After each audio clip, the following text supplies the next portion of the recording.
Ça a vachement impacté mes relations amicales aussi autour. Ça va mieux maintenant, mais j'ai eu beaucoup de peine à me sentir aimée, à faire confiance, à être 100% moi-même. Dynamique locale. Dynamique locale. Dynamique locale. Salut tout le monde, bienvenue dans ce nouvel épisode de Dynamique locale. Aujourd'hui on parle d'un sujet qui peut toucher n'importe qui sans prévenir, le cyberharcèlement. Les réseaux sociaux, les messages privés, les commentaires, ça peut très vite dégénérer et laisser des marques profondes. On va donc écouter le témoignage d'une jeune qui en a malheureusement souffert et en parler avec elle. Parce que personne ne devrait subir ça dans le silence, on brise le tabou aujourd'hui. Dynamique locale. Salut tout le monde et bienvenue sur le podcast de Dynamique locale. Aujourd'hui, on dit stop au cyberharcèlement. Il est partout, il touche beaucoup trop de jeunes, mais on en parle encore trop peu. Juste avant qu'on commence, n'hésitez pas à aller vous abonner à nos réseaux sociaux en lien en dessous. On est présent et actif sur Spotify, YouTube, TikTok et même Instagram. Suivez-nous. Avec nous aujourd'hui, Noah Jenai, qui suit actuellement une formation d'infirmière et qui va partager son expérience, ainsi que Monsieur Thierry Beauvais, professeur d'histoire au Collège de Saussure à Genève et formateur au service École Média, notamment sous acronyme SEM. Tous les deux, ils vont nous aider à mieux comprendre le phénomène et surtout à savoir comment réagir très vite.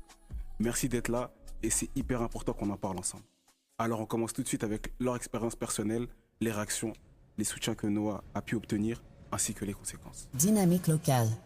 Entrons dans le vif du sujet. Alors tout d'abord, Noah, ça fait plaisir que vous soyez avec nous aujourd'hui. Et ma première question, c'était de savoir, est-ce que tu peux nous raconter comment tout a commencé pour toi ? Déjà, merci pour l'invitation. Moi, ça fait un petit moment maintenant, c'était il y a 12-13 ans, quand j'étais au cycle. Et ça s'est vraiment concentré sur un événement où j'ai été harcelée. Donc à l'époque, c'était sur Facebook. Donc il y a eu vraiment un épisode qui a mêlé une vingtaine d'étudiants de 2 établissements différents, où ils ont créé une conversation privée dans laquelle ils m'avaient mis, où je suis tombée du coup sur plein de messages, d'insultes, etc. à mon propos. Donc tout s'est vraiment déroulé en fait sur une soirée. Ok. Par rapport à vous Thierry, on a vu que du coup par rapport à Noah, ça s'est passé sur Facebook, sur son ordinateur. On peut notamment noter qu'à l'époque, il n'y avait pas Snapchat et tous ces nouveaux réseaux sociaux qui nous entourent à l'heure d'aujourd'hui. Mais ça se passe où ? Genre généralement, quand vous entendez des histoires comme ça, Insta, Snapchat, TikTok, évidemment, est-ce que c'est sur le téléphone ? Alors peut-être juste avant de parler de tout ça, je pense que c'est bien pour les auditeurs, pour les personnes qui nous regardent aussi, de peut-être définir qu'est-ce que c'est le cyberharcèlement, puis dire aussi peut-être quelle est la différence avec le harcèlement tout court. Alors harcèlement, cyberharcèlement, on sait que c'est des actes qui sont répétés dans le temps, qui sont souvent en groupe ou en tout cas plusieurs individus qui vont s'en prendre à une personne, ou voire à plusieurs, mais c'est souvent une personne. Et puis c'est des actes vraiment répétés dans le temps. Ça, c'est ce qu'on appelle le harcèlement. Alors effectivement, le harcèlement avant l'ère d'Internet, c'était quelque chose qui s'arrêtait plus ou moins à la cour enfin une fois que l'école était terminée, et que la récréation, que les jeux étaient terminés, que les gens rentraient chez eux, c'était un peu terminé. C'est ça. Et là, évidemment, avec le cyberharcèlement, comme son nom l'indique, c'est sur Internet, c'est sur les réseaux, c'est sur les applications actuelles. Et puis, c'est H24, comme on dit dans le langage. Et c'est évidemment ça qui est problématique. Et puis, ce qu'on vient d'entendre là, c'était sur Facebook. Aujourd'hui, on dit Facebook, c'est un peu pour les vieux. Il y a évidemment les nouvelles plateformes. Et puis, voilà, c'est effectivement là où sont les jeunes que ça se passe. Exactement. Je suis d'accord avec vous. Par rapport à votre réponse, je la trouve très constructive. Mais je voulais savoir aussi si, selon vous, bien sûr, est-ce qu'il y a plus de cyberharcèlement que d'harcèlement en général ? Moi, j'ai pas les faits, j'ai pas les statistiques, mais de toute façon, il y a un lien entre les deux. Le lien, il est surtout dans le fait que les choses, je pense, commencent sur Internet, sur les réseaux, en ligne, parce que c'est évidemment, je pense, beaucoup plus facile aujourd'hui d'insulter quelqu'un, de le troller, de le menacer, de faire tout plein de choses depuis son canapé, sur son lit, avec son téléphone portable, parce qu'on se croit... On croit que c'est facile, on croit que c'est pour de faux aussi des fois, on ne fait pas très bien la distinction, on va en parler après je pense. Et puis après les répercussions de ça, puisqu'on sait que ça continue sur Internet mais aussi à l'école, parce que ce qui s'est fait le soir, la nuit sur les réseaux, se vit aussi à l'école. C'est ça. Et puis je pense qu'il y a les regards, il y a aussi les mots, les insultes, les gestes qui peuvent s'accompagner. Et donc il y a vraiment un lien, je pense, entre tout ce qui est cyberharcèlement et ce qui devient après harcèlement sur le terrain, dans la salle de classe, dans les couloirs, etc. Franchement, je vous remercie beaucoup pour cette réponse. Mais par rapport à vous, Noah, à quoi ressemblaient les messages ou les actions du harcèlement par rapport aux actions que tu as subies du coup? À quoi ressemblaient-elles? En fait, ce qui était particulier, je me rappelle encore du premier message, c'était un des jeunes de mon école qui avait créé la conversation. Il avait mis plein de personnes dedans, dont la plupart qui étaient mes amis. Puis il avait fait un premier message qui commençait en disant je vais vous dire la vérité sur Noah. Ah. Et du coup, l'élément déclencheur, c'était le vendredi avant les vacances scolaires, je me rappelle. On avait un groupe d'amis où il y avait autant de filles et de garçons et je m'entendais très bien avec tout le monde. Et puis un des garçons m'avait un peu avoué ses sentiments. J'avais dit que c'était pas réciproque et en fait, entre nous l'échange s'était très bien passé. Mais quand il était reparti, il avait raconté en fait aux autres que, au contraire, j'avais été totalement réceptive, qu'il s'était passé plein de choses puis ce qui n'était pas du tout vrai. Donc du coup, c'est ce que ce fameux ami a décidé de révéler sur Internet. Donc toute la base qui était racontée, c'était... Enfin, moi, je tombais un peu sur tous ces messages et je confirmais rien. Il y avait pas de choses purement inventées, mais tout était complètement sorti de son contexte. Il y avait des mots de travers, des événements qui s'étaient pas du tout produits comme ça. Et c'était vraiment l'effet domino. Il y a eu ce premier message, vraiment, je vais vous dire la vérité sur Noah. Et puis après, tout le monde y allait de son commentaire, de son histoire. Mais ce qui a vraiment... il y a eu plusieurs événements un peu en parallèle quand j'avais 15 ans à l'époque. Parce que moi, j'ai été agressée à l'école par un jeune de notre classe. Et en fait, il a été mis dans cette conversation. Moi, je l'avais dit à personne à l'époque. Et c'est vraiment quand j'ai vu son prénom que du coup, j'ai compris que là, je maîtrisais plus du tout ce qui se passait. Ok. Merci beaucoup. Mais la première fois que tu as vu ces messages, qu'est-ce que tu as ressenti? Je me suis trouvée un peu complètement envahie. J'ai toujours un peu l'image, j'ai l'impression d'être dans une toute petite pièce avec plein de brouhaha, plein de trucs autour. J'arrivais plus du tout à me repérer. En plus, je crois que j'avais pas de téléphone. C'était le temps que je rentre chez moi et que je me connecte, où vraiment j'avais été un peu envahie. Puis j'avais 14 ans. Donc nous, à l'époque, quand j'allumais mon truc, j'avais pas 50 notifications un peu de partout. Donc je me suis sentie tout de suite complètement envahie. Je me suis dit, mais là, je suis en train de louper quelque chose. Et je crois que j'ai pas eu peur, mais je me défendais beaucoup. Enfin, je lisais chaque message et je me disais, ça, c'est pas vrai, ça, je l'ai pas vécu comme ça, mais je l'ai pas dit comme ça. J'avais l'impression que c'était un peu une grande injustice. Je comprenais pas tellement ce qui m'arrivait. Et c'est vraiment quand... les premiers messages, vraiment, je défilais, j'étais assez en colère, vraiment. Et quand j'ai vu le message où il y avait mon agresseur dedans, là, j'ai eu peur. Et puis moi, c'est là que j'en ai parlé, en fait. Ok. Par rapport à ce qui s'est passé, je tiens juste à revenir parce qu'il y a quelque chose que je n'ai pas pu comprendre. C'est que ça a commencé par des menaces en groupe, ou ça a commencé par du harcèlement en groupe, ou c'était... En fait, c'est vraiment cette personne qui a créé ce message, qui a mis plusieurs personnes de notre groupe d'amis. Je pense qu'il devait être une quinzaine d'élèves à peu près. Il y avait des amis filles aussi dans ce groupe. Et en fait, il a commencé vraiment en disant « je vais vous dire la vérité sur Noah » avec toutes ces insultes. Et c'était comme s'il donnait un peu à manger à chaque personne. Et puis du coup, chaque personne saisissait une histoire en disant moi, ça me fait penser, moi, ce jour-là, elle m'a dit ça. Ou du coup, c'était... ça a commencé comme un espèce d'énorme entonnoir où après, il se montait un peu le chou parmi, si je puis dire. D'accord. Merci beaucoup, Noah, par rapport à ce que tu nous as raconté. Mais j'avais une question pour vous, Thierry, par rapport à ce qu'elle avait dit avant, qu'elle a eu une réaction un peu de brouillard, beaucoup d'incompréhension par rapport à la situation. Mais est-ce que cette réaction, selon vous, est-elle courante? Surtout, est-ce que les réseaux amplifient cette réaction? Oui, évidemment. Évidemment, il y a comme tu disais avant, il y a la réalité de groupe et le phénomène de groupe dans la vie réelle se retrouve aussi dans le monde virtuel.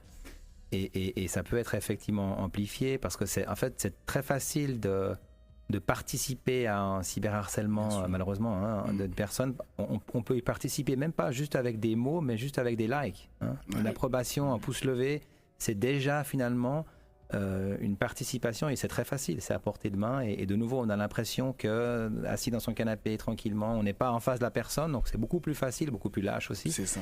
de faire du mal et de participer à ce phénomène de groupe envers une personne.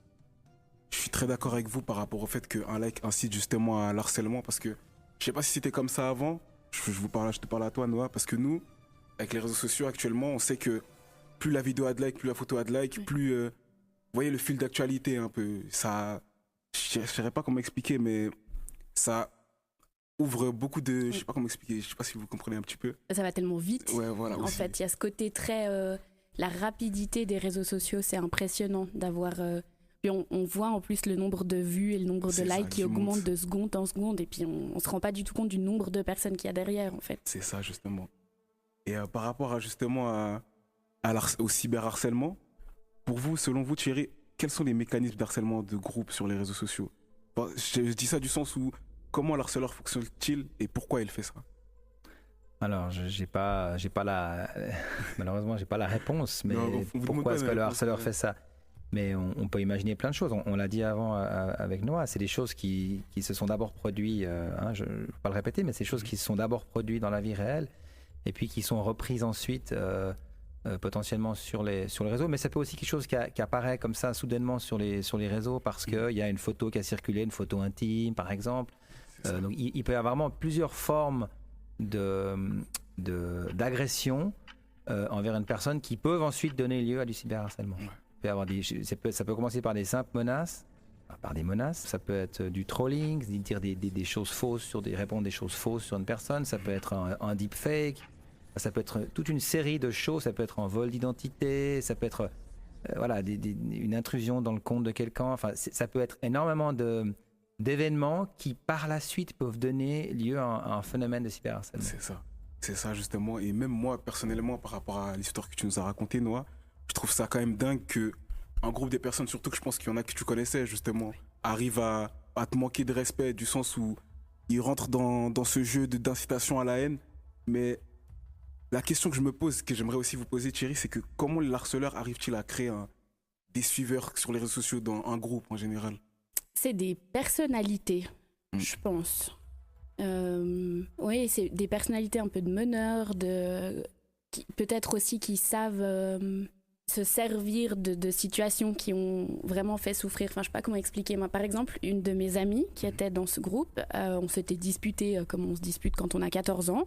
On se parlait plus depuis une semaine, vraiment plus aucun contact. Elle devait probablement souffrir de son côté. Mais le garçon en question a profité aussi de cette situation pour la joindre à son mouvement de groupe. Et du coup, ça l'a aussi influencé à raconter n'importe quoi, vraiment. Donc, je pense que l'harceleur, il a aussi un flair un peu il sait qui aller chercher pour construire son équipe. C'est pas le bon terme, mais... Comment tu racontais ton histoire, j'ai l'impression qu'il y a une personne toujours qui avait quelque chose contre toi, ou je sais pas si j'ai mal compris, mais par exemple, tu nous as donné l'exemple de quelqu'un qui a dit ouais, par rapport à elle, j'ai ci, j'ai ça. Je dirais c'est un peu vicieux du sens où c'est des choses où tu étais au courant ou tu les as appris d'un coup. Non. Alors, il y a vraiment eu cet événement déclencheur où je suis aussi tombée des nues parce que l'échange que j'avais eu avec ce garçon au préalable, je l'avais pas... Enfin, vraiment, j'étais pas du tout d'accord avec la version qu'il racontait. Cette dispute avec cette amie qui est un peu anodine, mais après, le reste, c'était pas vrai. C'était un enchaînement de mensonges, en fait, juste de A à Z. C'est ça. Avec des gens que je voyais tous les jours. Il y a aussi une question, je pense, de se servir un peu de la vulnérabilité parce que à l'époque, du coup, j'avais pas mal d'absence à l'école, j'avais pas mal de soucis de santé, donc j'étais effectivement beaucoup absente.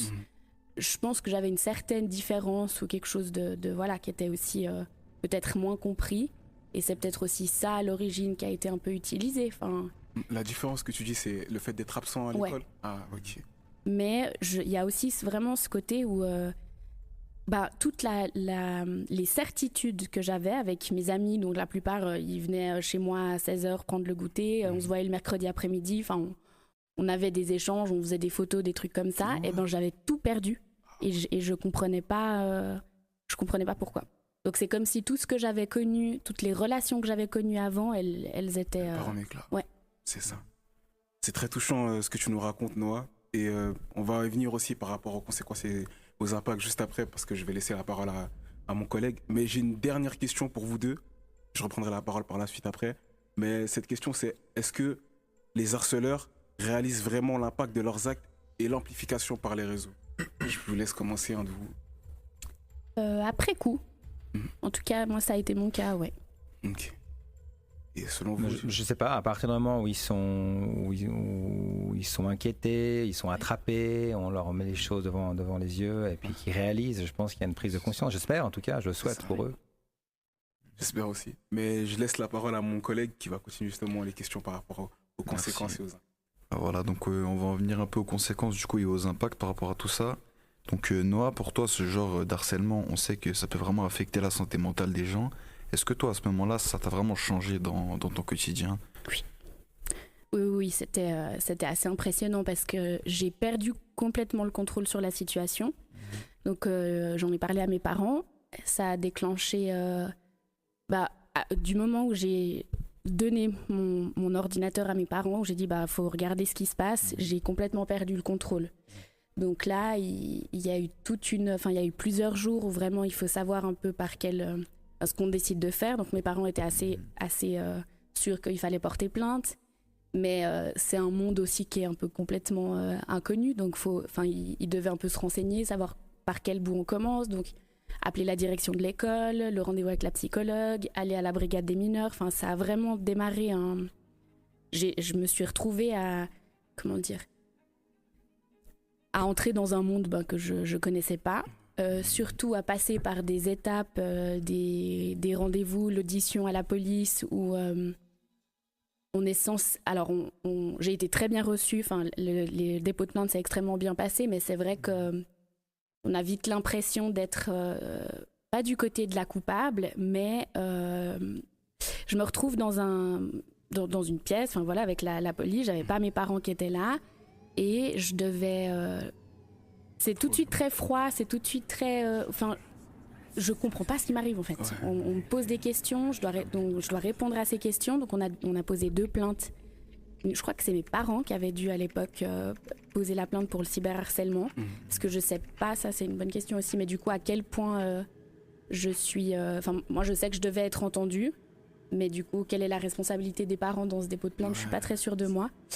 Je me souviens en tout cas que j'avais été interrogée par une des policières, mais non, ensuite j'ai complètement perdu le contrôle. Je me laissais complètement aller. Il fallait que mes parents me disent où est-ce que j'étais attendue, ce que je devais faire. J'arrivais plus à manger, j'arrivais plus à dormir. J'ai été complètement envahie en fait. Oui. Évidemment, aller voir la police et tout à cet âge-là, ça a l'air très impressionnant.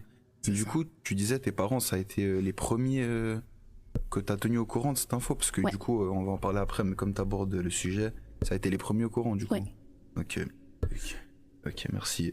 Du coup, pour vous Thierry, avec votre expérience dans le digital et la création de contenu de sensibilisation, quels effets psychologiques du cyberharcèlement chez les jeunes vous ont le plus marqué des cas que vous avez vus? Moi, je suis pas vraiment confronté au cas. Nous, on est plutôt, on donne des formations, de l'information, de prévention, de la sensibilisation autour de la vie numérique, et ça comprend plein de chapitres, dont le cyberharcèlement. Peut-être sur la question des conséquences, je pourrais juste rajouter qu'effectivement, en fait, je le disais avant aussi, c'est beaucoup plus facile maintenant d'harceler quelqu'un avec Internet. C'est aussi beaucoup plus facile pour les enquêteurs, pour la police, pour les services compétents de retrouver en fait les coupables, parce qu'en fait, forcément, dès qu'on utilise un téléphone portable ou un ordinateur, on laisse des traces. Et laisser des traces, en termes numériques, c'est quand même relativement facile de remonter à la source et donc de trouver finalement les coupables. Et ça, c'est tant mieux.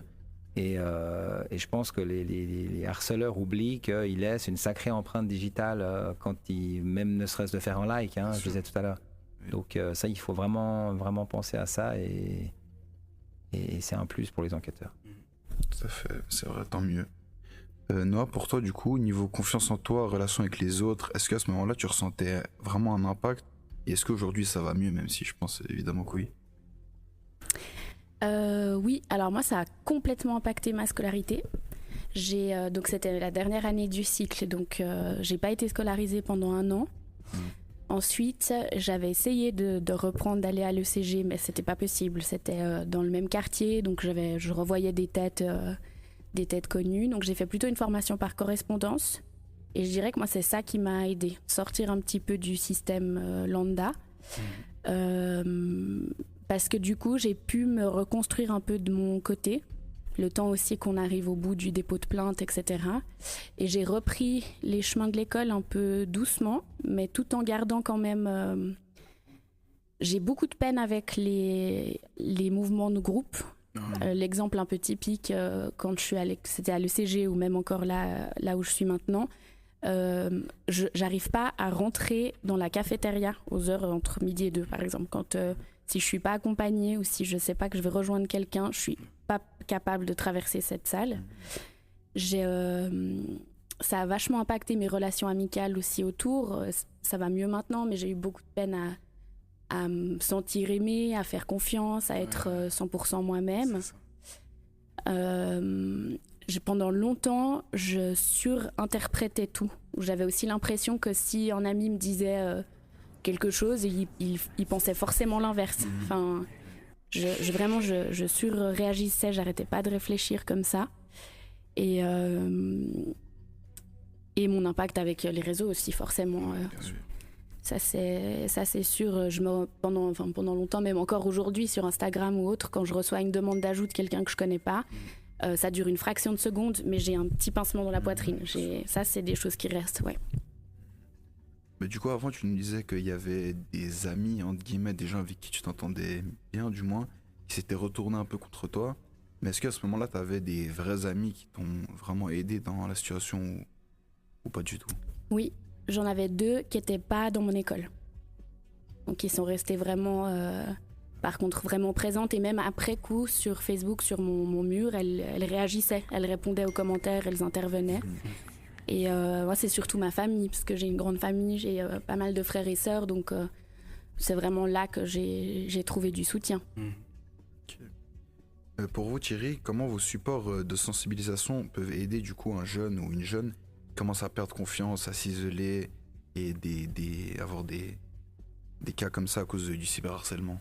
Alors, nous, vu qu'on fait de la prévention, on présente qu'est-ce que c'est le cyberharcèlement, on montre comment ça peut se passer, pourquoi ça se passe, on montre les conséquences, on parle des conséquences juridiques, on parle des plaintes qui peuvent être déposées, des plaintes pour diffamation, donc dire des choses fausses sur des personnes, la contrainte, les menaces, injures, etc. Tout ça, c'est des choses qui sont punies par la loi et qui peuvent aller jusqu'à 3 ans de prison quand on est majeur. Donc c'est du sérieux. Et je pense que ça, c'est important de le dire au public qui écoute la conférence dans les différents cycles et écoles secondaires 2. Et puis après, c'était quoi la question déjà? Du coup, si vous aviez des supports ou des choses qui pouvaient aider des jeunes qui se feraient harceler, qui nous écouteraient potentiellement. Oui, tout à fait. Après, nous, ce qu'on montre, c'est aussi énormément les numéros d'aide, les numéros d'urgence qu'on affiche. On leur dit d'aller effectivement dans l'ordre, évidemment d'en parler à ses amis, à ses parents, aux services compétents dans les écoles, infirmières, psychologues, assistants sociaux, conseillères sociales dans les écoles, les doyens, les directeurs, directrices. Voilà, essayer un peu tous les maillons de la chaîne. Évidemment, c'est pas facile, c'est pas évident, on comprend bien. Et puis on a remarqué aussi quand même que plus on essaye d'en parler, et puis plus il y a des choses qui se délient, qui se résorbent, voilà. Mais c'est évidemment pas facile, et chaque cas de cyberharcèlement est bien particulier et il vient avec son contexte, etc. Et puis la personne à chaque fois différente, donc c'est évidemment pas évident. Et d'ailleurs, dans chaque conférence qu'on fait, on propose au public, donc aux élèves, de remplir un questionnaire avec leur téléphone, qui est un questionnaire qui est complètement anonyme. Et dans ce questionnaire, en fait, on leur demande, mais est-ce que vous avez déjà été cyberharcelé? Oui, non, où? Donc sur quelle plateforme? Snapchat, TikTok, WhatsApp, etc. Et on se rend compte de plus en plus, si ces grands groupes de classe, de tout le cycle n'existaient pas, ça éviterait aussi pas mal de cas de harcèlement. Quand on sait que toutes ces plateformes-là ont quand même un âge un âge minimum qui est requis. WhatsApp, c'est 16 ans maintenant. Et on sait que beaucoup de gens, même dans l'école primaire, d'élèves, sont déjà sur WhatsApp. Donc là, il y a aussi un travail à faire, que ce soit avec les parents, que ce soit avec les directions d'école, etc. Merci, je vous remercie beaucoup Thierry, on vous remercie surtout avec mon collègue, parce que vous avez des réponses très constructives. Et je vais juste reprendre la parole pour aborder les questions qui concernent la réaction et le soutien. Je vais recommencer par toi, Noah, du coup. Comme tu nous as dit précédemment, c'est à ta mère que tu en as parlé en premier, mais y a eu-il d'autres personnes autour, mis à part tes meilleurs amis, etc. Non. Alors, il y avait mes parents. En fait, ce jour-là, vu que c'était le début des vacances scolaires, on était à la montagne, au chalet, avec des amis de la famille aussi. Donc, en fait, finalement, tout le monde l'a su un peu en même temps. Donc, c'était surtout ma famille, vraiment, oui. Ah, ok, d'accord. Mais du coup, comment ta mère a réagi, du sens où je sais qu'elle a voulu faire les démarches, etc., comme tu nous l'as raconté, mais est-ce que d'autres personnes t'ont dit, par exemple, ignore-les, ça va passer? Après coup, dans mes amis, dans mes proches, c'était plutôt effectivement, mais un peu laisse couler.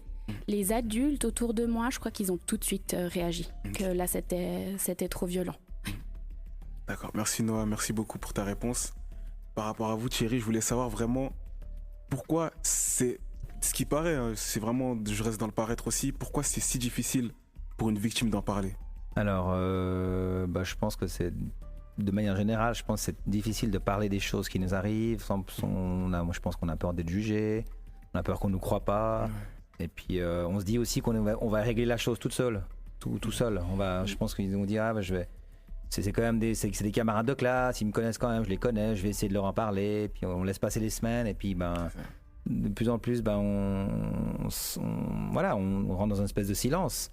Et puis il y a des choses qui sont à l'intérieur et puis c'est pas facile. Il y a plein de mécanismes qui se jouent et ça dépend vraiment de la personne, de son état, de ses capacités à ce moment-là, et de l'écoute de ses proches, de sa famille. Vraiment chaque cas est différent. C'est ça. Moi, je pense, personnellement, je trouve que vous avez raison par rapport à ça. Mais est-ce que les victimes, pendant que le harcèlement se déroule, est-ce qu'elles s'expriment parfois dans certains cas aussi sur les réseaux directement? C'est-à-dire répondre ou essayer de faire quelque chose comme ça? J'ai pas suffisamment de recul pour répondre à cette question, mais j'imagine que ça doit être très très dur de, avoir une photo de soi dénudée ou j'en sais rien quoi, et puis pouvoir répondre droit derrière dans le field. Je pense pas que ça se passe comme ça. Bien sûr, c'est normal. Je vais pas trop m'attarder sur cette question-là, mais quel conseil donneriez-vous à ceux qui hésitent encore, c'est-à-dire à en parler ou trouver de l'aide?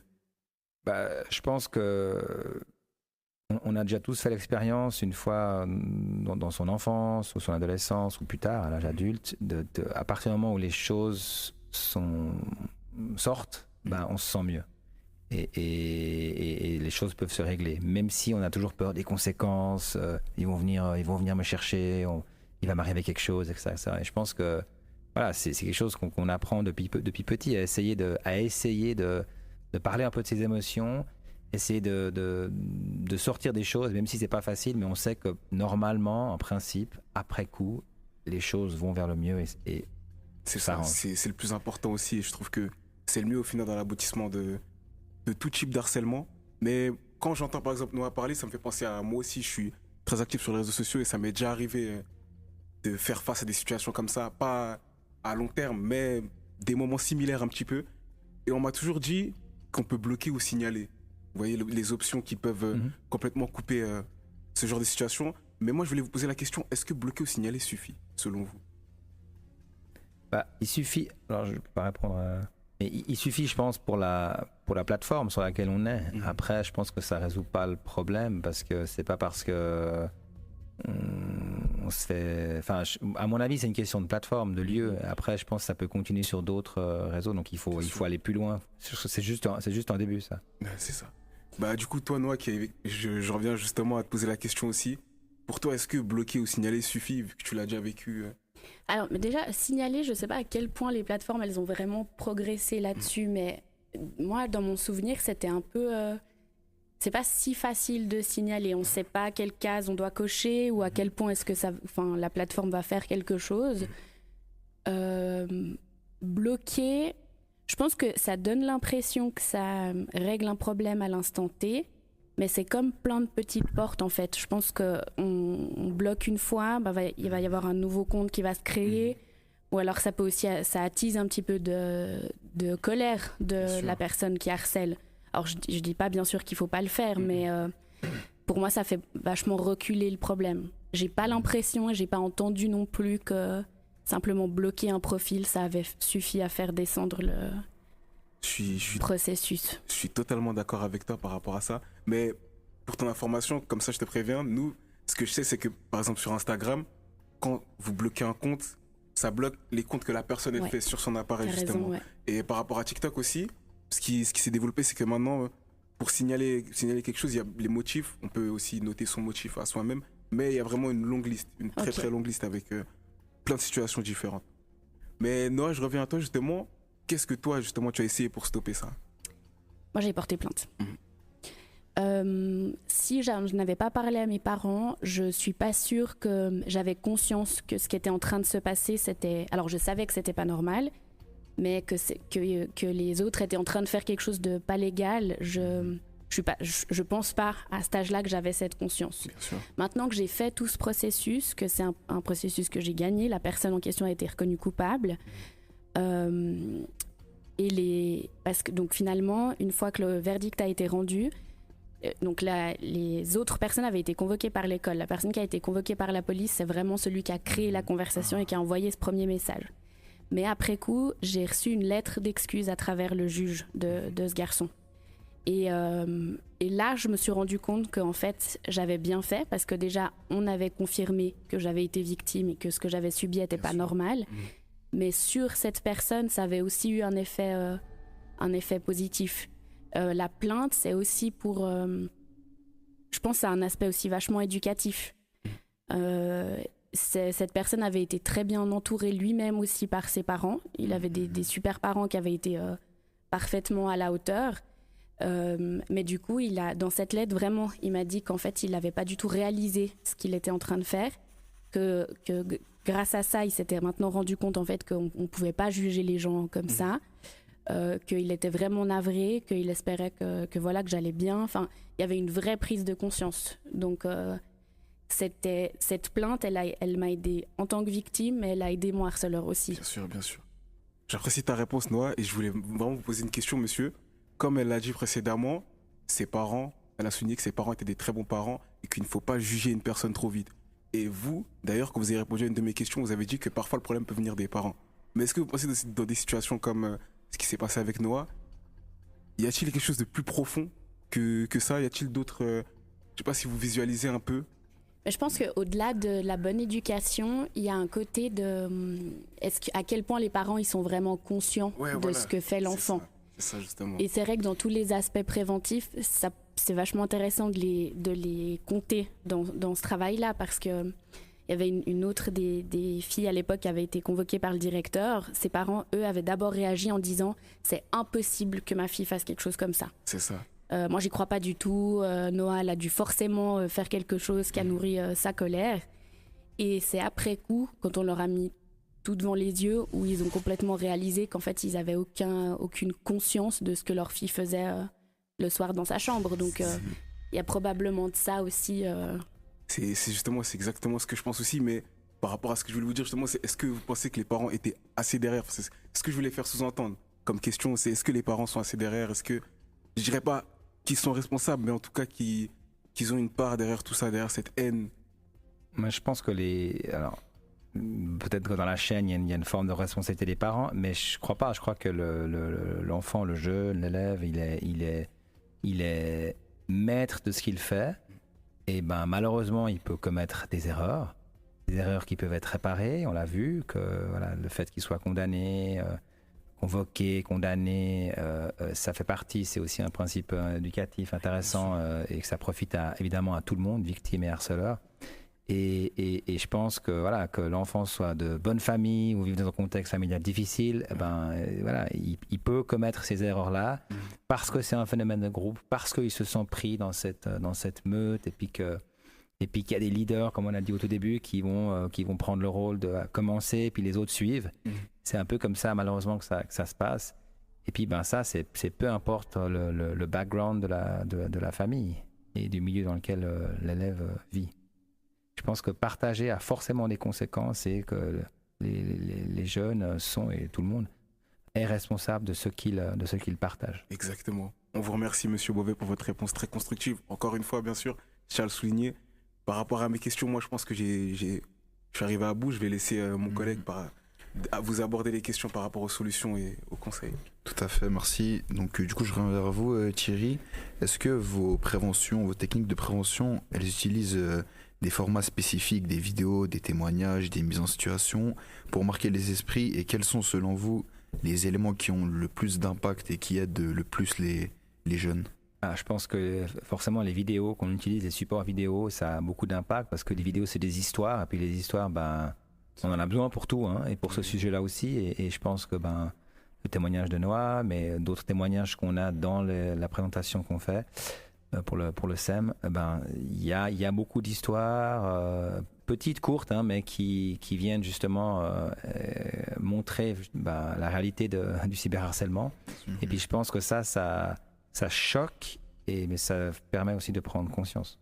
Oui, c'est vrai qu'avec des cas précis, ça choque généralement plus les gens. Donc pour toi, Noah, maintenant que tu as du recul, est-ce que tu aurais des conseils ou des choses à dire que tu aurais, toi, aimé savoir pour mieux gérer ta situation à ce moment-là? Moi, je pense qu'à l'époque, j'aurais voulu avoir un témoignage d'une autre personne qui avait vécu la même chose et puis qui avait réussi à aller au bout de l'histoire. Donc, je trouve vraiment chouette de continuer à témoigner et de faire partager ce genre d'histoire au travers de n'importe quel support, dont ce que vous êtes en train de faire. Et surtout, je pense de ne pas se culpabiliser, de ne pas se remettre en question quand on le vit en se disant « mais moi j'ai forcément dû faire quelque chose pour que ça se déclenche », vraiment de se remettre, il faut ne pas se remettre en question parce que il y a absolument rien qui justifie un tel harcèlement ou cyberharcèlement. Même si, il y a vraiment, de A à Z, il n'y a rien, aucun mot, aucun geste, aucune action qui justifie un tel mouvement de groupe. Donc je pense ne pas se culpabiliser, ne pas se remettre en question et vraiment trouver quelqu'un pour en parler. Que ce soit même, je pense qu'on est beaucoup même entre jeunes maintenant aussi sensibilisés à la cause, donc si c'est pas forcément un adulte, que ce soit un copain ou n'importe, mais vraiment une figure vers qui se tourner, ouais. Merci pour ta réponse. Du coup, Thierry, pour vous, quels seraient les réflexes qu'on pourrait adopter pour se protéger en ligne dès le plus jeune âge, du coup?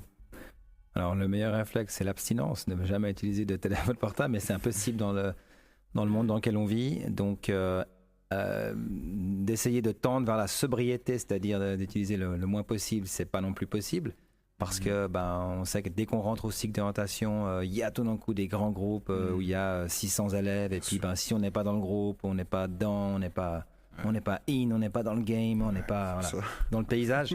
Et donc du coup, voilà. Mais je pense que la formation, la prévention, la sensibilisation, ça c'est un outil clé et on en voit de plus en plus. Heureusement, on est en 2025, hein, il y a 15 ans en arrière c'était bien différent. Donc là on a pas mal bossé là-dessus et je pense à tous les niveaux. Moi j'ai l'impression que j'entends ça partout, donc c'est bien. Et voilà, valider les bons comportements, sanctionner les mauvais comportements et puis en parler quoi. Et c'est que comme ça, je pense qu'on va réussir à faire un bon bout de chemin et puis essayer d'enrayer ce phénomène, mais c'est difficile. C'est compliqué. Du coup, pour finir sur ça, est-ce que tous les deux, vous auriez un message à transmettre aux jeunes qui traverseraient cette épreuve potentiellement et qui seraient en train de nous écouter actuellement? Qu'ils ne sont pas seuls. Moi, je dirais vraiment ça, surtout, ouais. Et que c'est beaucoup plus fréquent que ce qu'on pense. Quand on le vit, on a tendance à penser un peu que le sort s'acharne, que personne ne peut nous comprendre, personne ne peut se mettre à notre place, mais c'est pas vrai. C'est ça. Ouais, c'est ça, briser la glace, briser le silence, et puis aller en parler, parce que c'est dur, mais ça fait du bien et c'est nécessaire. Et du coup, enfin, pour ceux qui pensent que c'est pas si grave, la plupart du temps c'est juste des blagues, etc., est-ce que vous auriez quelque chose à leur dire? Je pense que dans la vie de tous les jours, il faut être capable de se mettre à la place de l'autre. Donc voilà, continuer à se dire que peut-être que nous, ça nous fait rire quand on l'a fait, cette blague, mais que ça veut pas dire que l'autre va rire aussi. C'est ça. Donc ne pas oublier de se mettre à la place de l'autre, mais ça je pense que c'est dans la vie en général. Bien sûr. Ouais, penser aux conséquences. Penser aux conséquences de son acte. Et puis, exactement, se mettre à la place de l'autre. C'est ça. Je redonne la parole à mon collègue Elnes du coup pour la conclusion. Merci beaucoup mon cher collègue. Merci aussi 1000 fois à vous deux pour ces témoignages hyper forts. Ce n'est pas facile d'en parler, mais c'est essentiel. Si vous nous écoutez et que vous êtes victime de cyberharcèlement, sachez que vous n'êtes pas seul. Il y a des personnes et des associations qui peuvent vous aider. On a mis en lien des ressources. Par rapport à vous, Monsieur Beauvais, où peut-on trouver du soutien en ligne et de l'aide en Suisse pour ceux qui en ont besoin? Alors, comme je disais tout à l'heure, directement sur site, dans son établissement, mais après, si on n'a pas envie d'en parler au service compétent de son établissement, eh ben, il y a effectivement au DIP, au département de l'instruction publique à Genève, on a tout plein de services. Je pense notamment à service de santé de l'enfance et de la jeunesse, l'office médico-pédagogique, voilà, il y a la police évidemment. Et puis il y a sinon d'autres institutions qui sont par exemple le site internet ciao.ch, voilà, ciao.ch, Action Innocence, voilà, j'imagine que vous mettrez les liens. Bien sûr. Mais je vous remercie encore une fois, Monsieur Beauvais. Merci à tous encore une fois d'avoir suivi cet épisode de Dynamique Locale. Partagez-le autour de vous, parce que plus on en parle, plus on agit.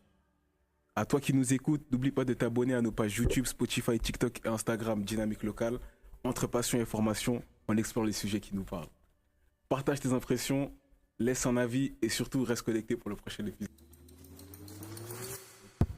Et voilà, c'est la fin de notre podcast. Nous sommes en formation à plein temps au CFP Commerce ainsi qu'à l'espace entreprise.